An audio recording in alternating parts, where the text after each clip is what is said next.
जय गुरु जी। शुक्राना शुक्राना अनंतम शुक्राना गुरु जी। संगत जी, मैं एक छोटा सा सत्संग आपको बताऊंगी। जब मेरी बेटी की शादी होने के बाद मेरी दो बेटियों को गुरु जी ने किस तरीके से ब्लेस किया। मेरी जिस बेटी की शादी हुई उसको भी एक छोटी सी बेटी दी, और जिसके साथ मैं रहती हूँ उसको भी। लेकिन मैं उसको 6 महीने तक देखती रही।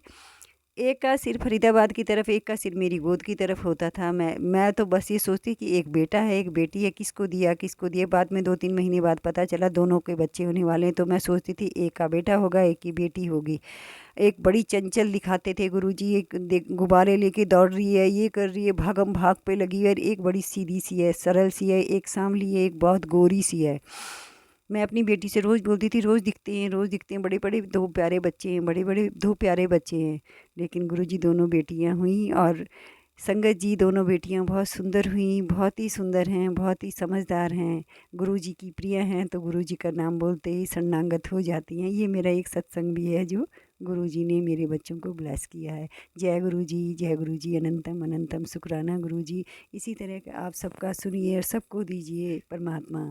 ओम नमः शिवाय। शिव जी सदा सहाय। ओम नमः शिवाय। गुरु जी सदा सहाय।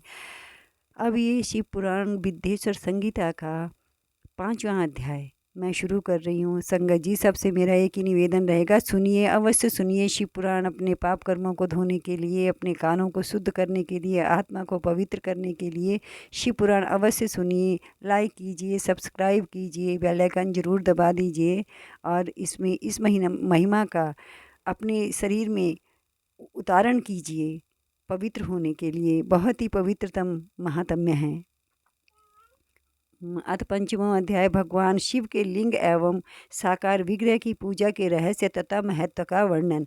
सूतो वाचा श्रवणादि त्रिकेशक्तो लिंगम वैरम च शंकरम संस्थाप्य नित्याभ्यचर्या तरेता संसार सागरम अपि द्रव्यम वहे देवा यथा वल्लभ वंचयन अर्प्याये लिंग वैरार्था मर्चिये दभिसन्तं तं मण्डपं गोपुरं तीर्थं मठं क्षेत्रं तथोत्सवं वस्त्रं गन्धं च माल्यं च धूपं दीपं च भक्तितः।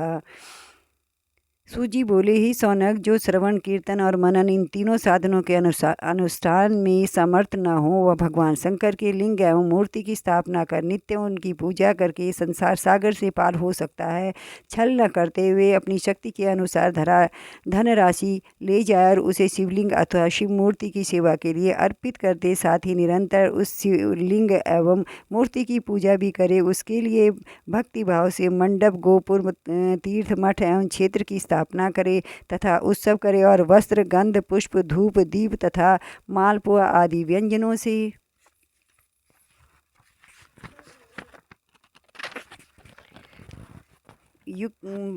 से युक्त भांति भांति के भक्ष्य भोज्य अन्न नैवेद्य के रूप में समर्पित करे। विविधानं च नैवेद्यम् उपवञ्जन नैऋतं छत्रं ध्वजं च व्यञ्जनं चामरं चापि साङ्गकं राजोपचारवतः सर्वं धारयलिङ्गं वैरेयो प्रदक्षिणां नमस्कारं यथाशक्ति जपं तथा आवनादि सर्गान्तं नित्यं कुर्यात् सुभक्तितः। इत्थं भ्यचर्यना देवं लिङ्गे वैरे च शङ्करे सिद्धिमेति शिवा प्रीत्या हित्वापि श्रवणादिकं लिङ्गवैरार्चना मात्रान्मुक्तं पूर्वैर्महाजनम्। छत्र, ध्वजा, व्यंजन, चामर तथा अन्य अंगों से राजोपचार की भांति सब वस्तुएं भगवान शिव के लिंग एवं मूर्ति पर चढ़ाएं। प्रदक्षिणा, नमस्कार तथा यथाशक्ति जप करें। आवाहन से लेकर विसर्जन तक सारा कार्य प्रतिदिन भक्तिभाव से संपन्न करें। इस प्रकार शिवलिंग अथवा शिव मूर्ति में भगवान शंकर की पूजा करने वाला पुरुष श्रवण आदि साधनों का अनुष्ठान न करे तो भी भगवान शंकर की प्रसन्नता से सिद्धि प्राप्त कर लेता है। पहले के बहुत से महात्मा पुरुष लिंग तथा शिव मूर्ति की पूजा करने मात्र से भवबंधन से मुक्त हो चुके हैं। मुनियोवाचम वेरमात्रे तु सर्वत्र पूज्यन्ते देवतागणं लिंगे वेरे च सर्वत्र कथम संपूज्यते शिवः।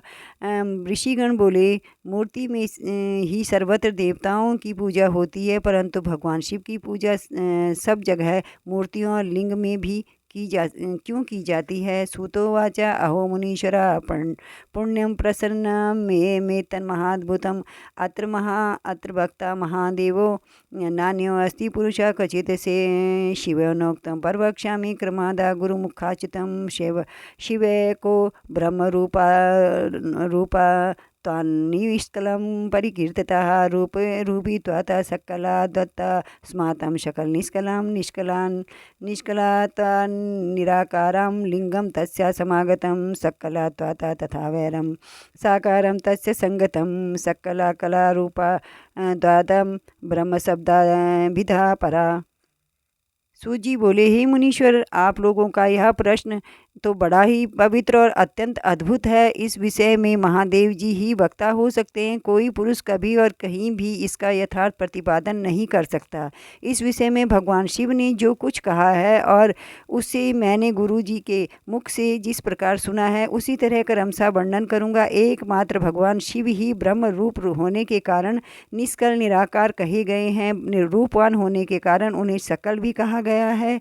इसीलिए वे सकल और निष्कल दोनों हैं। शिव के निष्कल निराकार रूप होने के कारण ही उनकी पूजा का आधारभूत लिंग भी निराकार ही प्राप्त हुआ है, अर्थात शिवलिंग शिव के निराकार स्वरूप का प्रतीक है। इसी तरह शिव के शकल या साकार होने के कारण उनकी पूजा का आधारभूत विग्रह साकार प्राप्त होता है, अर्थात शिव का साकार विग्रह उनके साकार स्वरूप का प्रतीक है। सकल और अकल समस्त अंग आकार सहित साकार और अकर अंग आकार से सर्वथा रहित निराकार रूप होने से ही वे ब्रह्म शब्द से कहे जाने वाले परमात्मा हैं।